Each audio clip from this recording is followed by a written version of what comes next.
말세의 신앙 재무장, 이런 제목으로 하나님의 말씀을 전합니다. 군인들이 이 무장 해제를 한다는 것은 전쟁에 항복하거나 패한다라는 것을 의미합니다. 그렇기 때문에 군인들은 어떠한 상황 가운데 있어도 무기를 손에 놓지 않고 늘 무장하여서 만반의 태세를 갖추어야 합니다. 마찬가지로 그리스도인들도요, 영적인 무장을 해야 합니다. 우리가 영적인 무장을 하고 있지 않으면은 우리는 영적인 전쟁에서 피할 수밖에 없습니다. 그렇기 때문에 이 영적인 무장을 해야 합니다. 특별히 이 에베소서 6장에서는 이 군인의 군인의 무장하는 모습을 우리 그리스도인의 영적인 무장으로 표현하고 있습니다. 여기에 한 6가지가 나오는데요. 첫 번째는 진리의 허리띠를 띠라라는 것입니다. 자, 첫 번째가 무엇이라고요? 진리의 허리띠.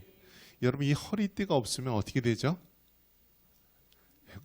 바지에 고무줄이 없으면 어떻게 돼요? 흘러내리잖아요. 경찰들이 도둑 잡으면은요, 과거에는 이 벨트를 풀고 허리띠를 풀었다고 합니다. 왜냐하면 뛰질 못하니까, 도망을 못 가니까. 역도 선수가 그 무거운 딱 그 역기를 들려면 어떻게 합니까? 벨트에 커다란 이 가죽 벨트를 띠고 그렇게 드는 것을 볼 수 있습니다. 진리의 허리띠를 띠어라. 두 번째가 무엇입니까? 의의 호신경을 붙여라. 즉, 우리 가슴, 이 심장이 중요하지 않습니까? 그렇기 때문에 이 심장을 보호할 수 있는 호신경을 해라. 이것이 이제 의, 바로 이 하나님의 의에 호신경을 붙여야 되고요. 또 세 번째가 무엇입니까? 평안의 복음의 신. 이 신발이 얼마나 중요합니까? 신발. 군인들이 전투화를 신으면 어떻게 되죠? 벌써 몇 단, 태권도 몇 단 올라가듯이 벌써 이 전투 역량이 올라간다라고 합니다. 평안의 복음의 신으로 신어라. 그 다음에 무엇입니까? 네 번째가 믿음의 방패. 적이 불화살을 쏠 때 우리가 막을 수 있는 것이 무엇입니까? 방패입니다. 방패. 그래서 믿음이 약한 사람의 특징이 무엇입니까? 조금만 어려움이 있고 힘든 일이 있으면은요, 무너집니다. 왜 그래요? 믿음의 방패가 없기 때문에 사단의 불화살을 못 맞고요, 그냥 그 자리에서 푸석푸석 주저앉고 넘어지는 것입니다. 믿음의 방패를 가져야 된다. 다섯 번째 무엇입니까? 구원의 투구입니다. 그래서 이 머리에 쓰는 이 투구, 머리가 가장 중요한 부분 아닙니까? 그렇기 때문에 이 투구, 머리로 이 머리에 투구를 써서 보호를 해야 합니다. 구원의 투구. 즉, 우리가 구원의 확신이 없고 구원 문제가 흔들리면은요, 이미 그 사람은 죽은 목숨이나 마찬가지라는 것입니다. 그리고 여섯 번째 무엇입니까? 성령의 검, 하나님의 말씀을 가지라. 다 대부분 방어용 무기인데 유일하게 공격용 무기가 뭐예요? 검, 하나님의 말씀, 성령의 검입니다. 이것을 보면 여러분 어떻습니까? 이 로마 군인이 이렇게 무장하고 있는 모습, 허리띠, 흉배, 복음의 신, 또 믿음의 방패, 구원의 투구, 또 성령의 검, 이것을 봤을 때 아주 든든하고 늠름한 이 군인의 모습이 떠오르지 않습니까? 만약 이러한 무장을 하고 있지 않고 전쟁터에 나가면 어떻게 됩니까? 전쟁에 패할 수밖에 없다는 거예요. 그래서 군인이 무장을 해야 하듯이 우리 그리스도인들도 영적인 무장을 해야만 우리가 싸움에서 이길 수 있다는 것입니다. 이것이 어떤 개인적인 무장이라고 한다면 오늘 다룰 말씀은요, 좀 더 넓은 범위의 말세의 신앙의 재무장입니다. 한번 따라해 볼까요? 말세, 신앙 재무장. 아까는 이 방금 전에 말씀드린 것은 어떤 한 개인의 그러한 무장이라고 한다면, 오늘 이렇게 말씀드리는 것은 이 군인이 이 큰 범주 내에서 갖춰야 될 그러한 재무장, 무장을 말하는 것입니다. 첫 번째는 마음의 말씀으로 무장해야 된다라는 것입니다. 그리고 둘째는 시대 분별의 영으로 재무장해야 된다. 그리고 세 번째는 구속 역사로 재무장해야 된다라는 것입니다. 먼저 우리 마음의 말씀으로 재무장을 해야 됩니다. 우리 1절 말씀 같이 한번 읽어보겠습니다. 1절입니다. 사랑하는 자들아, 내가 이제 이 둘째 편지를 너에게 쓰노니 이 두 편지로 너희의 진실한 마음을 일깨워 생각나게 하여. 아멘. 이 두 편지로 너희의 진실한 마음을 일깨워라고 말하고 있습니다. 이것은 마음의 말씀으로 재무장해야 된다라는 것입니다. 한번 따라해 보겠습니다. 마음의 말씀으로 재무장하자. 여러분, 마음이 중요한 것입니다. 마음이 중요한 거예요. 그래서 마음을 잃으면은 우리 모든 것을 잃게 됩니다. 근데 이 마음을 지키는 방법이 무엇이냐? 하나님의 말씀으로 마음을 지켜야 하는 것입니다. 이 두 편지로 너에게라고 얘기했을 때 이 두 편지는 우리는 이 베드로 후서를 말하는 것입니다. 이 사도 베드로가 이렇게 서신을 통하여서 강조를 하고 있는데요. 여러분, 사도 베드로는 어떤 인물입니까? 성경에 보면은 아주 독특하고 특별한 인물입니다. 어떤 면에서 보면은 다혈질의 기질을 가지고 있기도 하고요. 또 예수님을 가장 많이 뜨겁게 사랑했던 그런 인물이기도 합니다. 그런데 이 사복음서에 보면은요, 마태, 예수님의 12제자 중에 한 명 아닙니까? 또 누가는 사도 바울과 선교 여행을 하면서 했던 그 의사 누가, 또 사도행전도 기록했죠. 또 요한복음 누구입니까? 사도 요한복음과 요한 1, 2, 3서, 요한계시록을 기록한 사도 요한 아닙니까? 그런데 그 대단했던 베드로는 왜 복음서를 기록하지 않았을까? 여러분, 그런 생각 안 해봤습니까? 가방끈이 짧아서 그랬나? 베드로가 어부 출신에서 그런 생각이 들기도 하는데요. 사도 베드로의 제자를 누구로 보냐면 마가 요한으로 봅니다. 마가 요한. 근데 마가 요한이 기록한 게 뭐라고요? 마가복음입니다. 마가복음.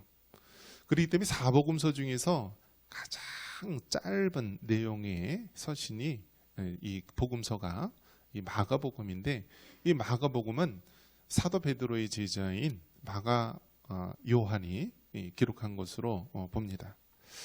이처럼 이 사도 베드로는요, 짧지만은 아주 강한 영향력을 끼치는 그러한 일들을 많이 했습니다. 복음서 중에서도 가장 기초가 되는 복음이 마가복음인데, 이 마가복음이 사도 베드로의 제자인 마가 요한이 기록을 한 것이고요. 그리고 오늘 이렇게 말하고 있는 베드로전서, 베드로후서도요, 이 사도 베드로가 기록한 것인데, 그 짧은 내용에 아주 강한 그러한 메시지를 우리에게 주고 있는 것입니다. 베드로전서는 무엇입니까? 외부의 핍박으로부터 너의 믿음을 지키라는 것입니다. 베드로후서는 무엇입니까? 내부의 적, 즉 이단과 거짓 사상으로부터 우리를 지키라는 것입니다. 그러면서 이 베드로 3장에서 말하기를, 바로 이 마지막 종말의 때에 우리가 다시 한번 하나님을 향한 믿음으로 굳건히 서서 외부의 적과 내부의 적으로부터 우리가 믿음을 지키고 승리하자라는 것입니다. 그러면서 어떻게 해요? 우리의 마음을 지켜야 한다라는 것입니다. 여러분, 최초의 사람 아담과 하와가 에덴 동산에서 살 때 하나님의 명령을 어기고 선악과를 따먹는 죄를 범하게 됩니다. 그들이 범한 죄가 무엇입니까? 하나님의 말씀을 어기게 되는데요. 그 범죄하게 된 계기를 보면은요, 사탄 마귀가 아담과 하와에게 이런 말을 합니다. 하나님이 참으로 동산에 있는 모든 나무를 먹지 말라 하더냐 하면서 어떤 이야기를 하죠? 하나님의 말씀에 대해서 의심을 가게 만드는 것입니다. 즉 사단이 하는 일은 무엇이냐면 우리가 가지고 있는 우리 마음속에 있는 하나님의 말씀에 대한 믿음을요, 사단은 흔들어 놓고 시험에 빠뜨리는 것입니다. 정말 하나님이 동산에 있는 모든 나무 실과를 먹지 말라고 하더냐. 그러면서 하나님 말씀에 정면으로 위배되는 말씀을 하죠. 너희가 이 선악과를 먹으면 너희 눈이 밝아져서 하나님처럼 될 것이다 라면서 하나님의 말씀을 정면으로 위배하며 사단은 늘 우리를 속이는 영적인 자들입니다. 그렇기 때문에 여러분, 우리의 마음을 하나님의 말씀으로 굳건히 지켜야 되는 것입니다. 믿음은 들음에서 나며 들음은 그리스도의 말씀으로 낳는 것입니다. 그렇기 때문에 여러분, 우리가 매 주일마다 교회에 나와서 예배를 드리고 하나님의 말씀을 듣는 것, 새벽 기도 때마다 수요 금요 우리가 하나님 앞에 나와서 짧지만 이 하나님의 말씀을 듣는 것이 바로 우리 영이 살아나는 비결이고요, 우리의 마음이 하나님의 말씀으로 살아날 수 있는 그러한 기회가 되는 것입니다. 여러분의 마음을 하나님의 말씀으로 재무장하여 승리할 수 있기를 바랍니다.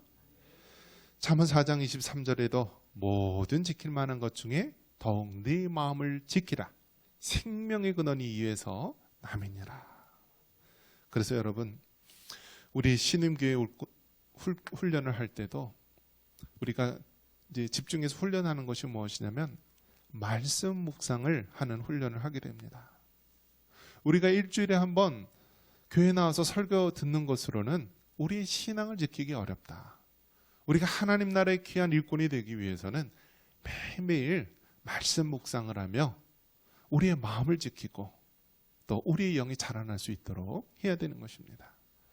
그런 면에서 여러분, 우리가 매일매일 하나님의 말씀을 묵상하며 마음을 지킬 수 있는 여러분 되시기를 축원합니다. 자, 이처럼 먼저 우리의 마음을 재무장해야 되고요, 두 번째는 시대 분별의 영으로 재무장해야 됩니다. 우리 3절 같이 한번 읽어보겠습니다. 3절입니다. 먼저 이것을 알지니 말세에 조롱하는 자들이 와서 자기의 정욕을 따라 행하며 조롱하여. 아멘. 말세가 되면은 조롱하는 자들이 와서 자꾸 우리를 미혹하고 넘어뜨리려 한다는 것입니다. 자, 이것은 무엇을 얘기합니까? 우리는 말세에 시대 분별의 영을 가져야 되는 것입니다. 한번 따라해 봅니다. 시대 분별의 영으로 재무장하자. 여러분, 믿음이 좋다는 것이 무엇입니까? 믿음이 좋다는 것은요, 분별력이 있다는 거예요. 분별력이 있다. 어리석고 미련한 사람은요, 분별력이 없어서 이것을 해야 될지 안 해야 될지 모르는 거예요. 여러분, 정말 사기꾼들이 달려들잖아요. 그러면 사기를 당할 수밖에 없어요. 영적인 사기꾼이 누구입니까? 이단과 사입이 그러한 무리들 아닙니까? 그 사람들이 작심하고 이렇게 달려들면은요, 우리도 미혹에 빠지고 넘어질 수밖에 없어요. 그렇기 때문에 여러분, 우리는 하나님 앞에 늘 분별의 영을 달라고, 정말 이것이 하나님의 역사인지 마귀의 역사인지, 이것이 정말 하나님이 기뻐하는 것인지 기뻐하지 않는 것인지 분별의 영을 달라고 우리가 그렇게 해야 되는 것입니다. 여러분, 민주주의의 다수결의 원칙이 있죠. 이것은 무엇을 얘기합니까? 이 사람의 숫자로 모든 것을 판별한다라고 하는데요, 여러분, 성경은 이 다수결의 원칙으로 되는 것이 아닙니다. 우리가 이 12 정탐꾼을 보냈을 때도 10명의 사람들은 부정적인 보고를 하고 2명의 정탐꾼 여호수아와 갈렙만이 올바른 보고를 하지 않았습니까? 결국 이 10명의 이 잘못된 보고를 따라 이스라엘이 멸망의 길을 가지 않았습니까? 그런 면에서 봤을 때요, 여러분, 세상 사람들이 아무리 좋다고 할지라도 이것이 정말 하나님의 뜻이고 이것이 정말 하나님이 원하시는 바라면은요, 세상 사람들이 다 반대해도 그 길을 걸어가는 것이 바로 우리 그리스도인들의 길인 것입니다. 그렇기 때문에 여러분, 우리는 늘 하나님 앞에 무릎을 꿇고 이것이 하나님의 말씀에 바른 것인가, 성령 하나님께서 우리에게 평안함으로 인도하시는 길인가, 우리 자신을 돌아보고 확인할 수 있기를 바랍니다. 우리가 아직 끝나지 않은 이 코로나 기간 얼마나 오랫동안 가고 있습니까? 이제 3년 가까이 가고 있는데요. 코로나 초반기, 중반기 한참 심할 때는 어떤 일이 일어났습니까? 세상에서 교회를 향하여서 저들은 이 코로나를 번지게 하는 그러한 악의 무리 같다라는 그런 시각으로 보지 않았습니까? 세상에서는요, 신천지가 뭔지 교회가 뭔지 모릅니다. 다 똑같이 신천지나 교회를, 정상적인 교회를 다 똑같은 무리로 보고 있는 것입니다. 그러면서 신천지가 처음 그렇게 됐을 때 한편으로는 우리 교회도 그렇게 될 수 있겠다라고 생각을 했는데, 아니나 다를까 어떻게 됩니까? 한참 심하게 되었을 때는 아예 노골적으로 교회 가지 말라, 주일날 예배 드리지 말라라고 하지 않았습니까? 군인들도 그렇고요, 공무원들도 그렇고 교회에 나오는 것이 죄인처럼 여겨지게 돼서요, 몰래 교회 예배 드리고 그러지 않았습니까? 이것이 무엇을 얘기합니까? 말세에 조롱하는 자들이 와서 비방하는 것입니다. 야, 너희들은 왜 그렇게 행동을 하냐? 너희들은 이렇게 왜 예배 드리려고 하냐? 왜 이렇게 모이냐? 하면서 온갖 조롱과 비난을 하게 됩니다. 이것이 바로 말세의 특징인 것입니다. 그렇기 때문에 우리는 시대의 분별의 영으로 우리가 올바르게 재무장을 해야 합니다. 이것이 정말 하나님이 기뻐하는 것인가? 내가 주일날 교회에 나가서 예배를 드려야 하는 것이 그리스도인의 마땅한 본분인데, 내가 사람들의 시각이 두려워서, 사람들이 그 조롱하는 말이 두려워서 안 가야 되겠는가? 여러분, 우리가 잘 분별하여서 진정 하나님이 기뻐하시는 바를 결단할 수 있기를 바랍니다. 에베소서 1장 17절에 지혜와 계시의 영이 나옵니다. 우리 한번 같이 한번 읽어볼까요? 우리 주 예수 그리스도의 하나님 영광의 아버지께서 지혜와 계시의 영을 너희에게 주사 하나님을 알게 하시고. 아멘.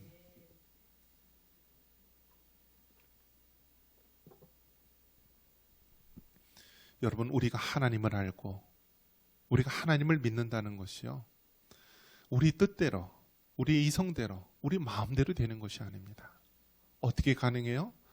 하나님께서 우리에게 지혜와 계시의 영을 주셔서, 즉 하나님의 약속하신 성령님을 우리에게 주시고 성령님께서 우리에게 강하게 역사함으로 우리가 하나님을 알고 하나님의 뜻을 깨달을 수 있는 것입니다.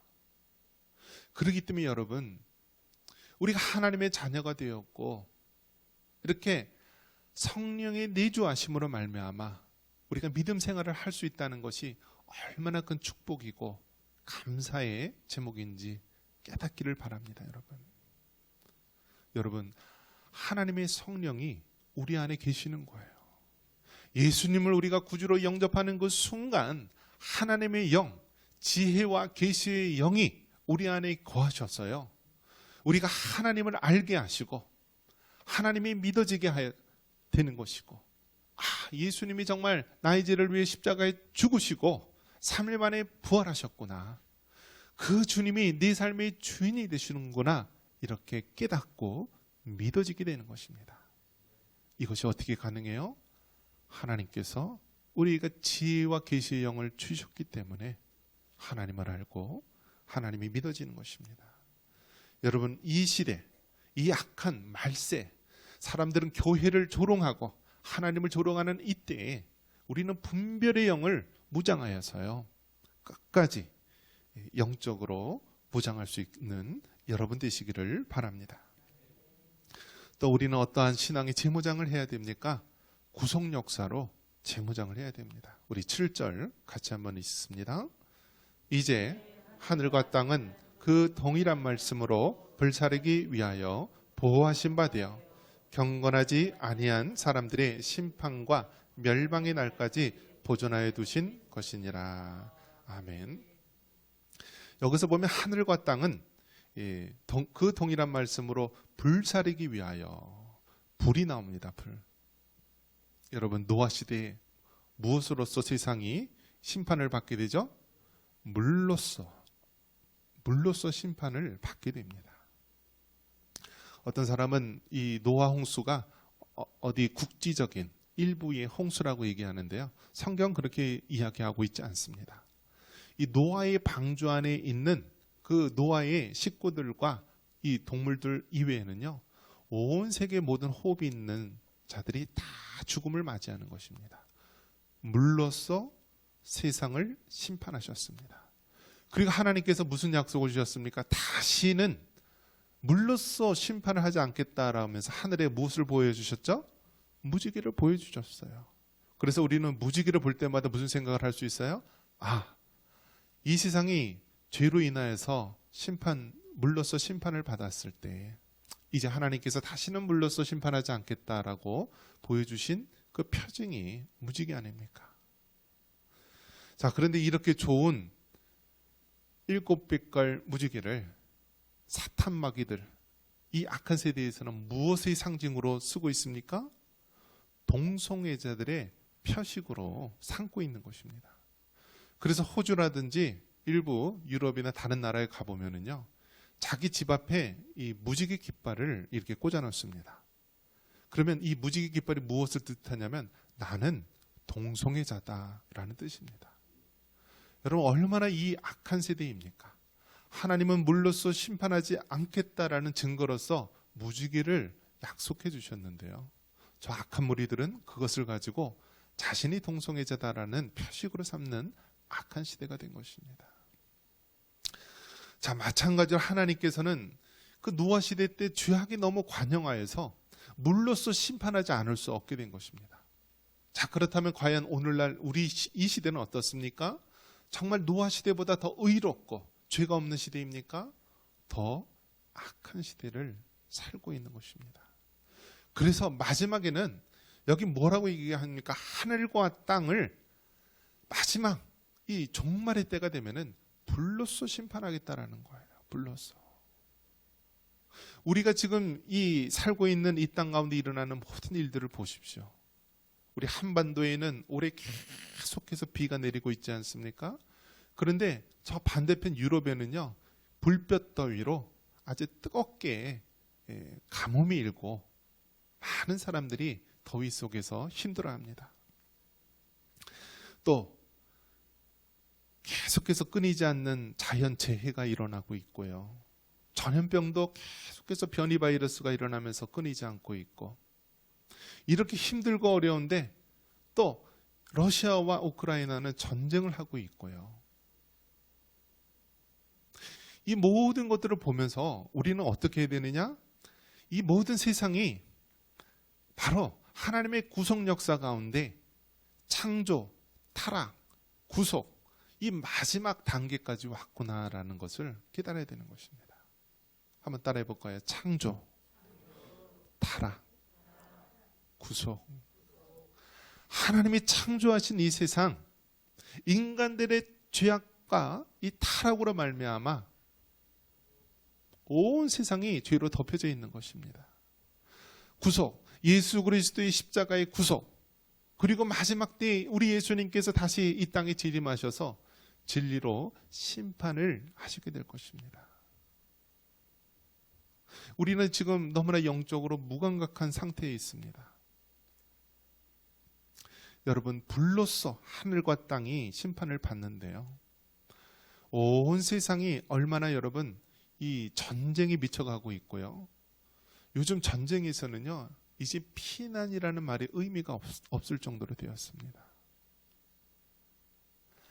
각 나라가 가지고 있는 이 핵무기가 있는데요, 여러분 2차 세계대전 때에 히로시마와 나가사키에 떨어진 그 폭탄이 원자폭탄이라고 합니다. 그런데 이 원자 폭탄보다 수백 배 강한 이 폭탄이 바로 이 수소폭탄인데요. 이 수소폭탄이요, 얼마나 많이 갖고 있는지 모릅니다. 러시아는 4,000개를 가지고 있고, 뭐 미국도 뭐 수천 개 가지고 있고, 뭐 중국도 500개. 하다못해 우리랑 휴전선을 맞닿고 있는 저 북한도요, 2021년도 이 조사에 의하면 한 60여 개 이상 가지고 있을 거라고 보고 있습니다. 여러분, 그 핵무기가 60여 개 있으면은요, 금세 한반도가 불바다 될 수도 있는 그런 상황입니다. 우리가 정말 하나님 앞에 깨어있지 않고 기도하지 않으면 정말 무슨 일이 일어날지 모르는 마지막 종말의 때를 살아가고 있는 것입니다. 이때 우리가 정말 영적으로 깨어있지 않고 그저 나만 잘 먹고 잘 살면 된다라는 식으로 우리가 생각한다면 그것은 우리가 멸망으로 가는 길입니다. 이럴 때일수록 우리는 어떻게 해야 되나요? 영적으로 깨어 있어야 되고, 지금 우리가 살고 있는 이 시대가 하나님의 구속 역사 중에서 마지막 때를 살아가고 있구나. 노아의 시대에는 물로써 세상을 멸한다고 했는데 정말 마지막 때는 이 불로써 정말 이 마지막이 올 수도 있겠구나.